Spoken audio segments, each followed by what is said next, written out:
In this video, I'm going to show you how to combine PDF files in UPDF. Now, the first thing you want to do, you want to drag and drop in the first PDF you want to combine. So I have this one over here. I'm going to drop it in here like this. There we go. And then it should open your PDF like this. Now, if it doesn't, you can just go over here on the left and you can click on thumbnails or whatever, and you can click on tools up top.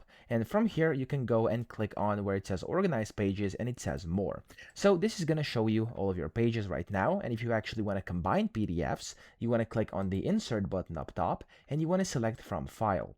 From here you want to select the files, so of course the ones you want to combine. So I'm going to select just some of these over here like this, and I'm going to click on the open button, and then all of these are going to get in here. And from here you can just select where you actually want them to go. You can insert to original file as first page or last page. So I'm going to do last page over here, and then after last page. Okay, now after you do this, you can click on the insert button, and there we go. It's going to combine all the PDF files into one, and you now have one long document, which is basically just like multiple documents merged or combined into one. So that's how you do this. I hope this video helped you out. If it did, please subscribe to the channel and help me out as well.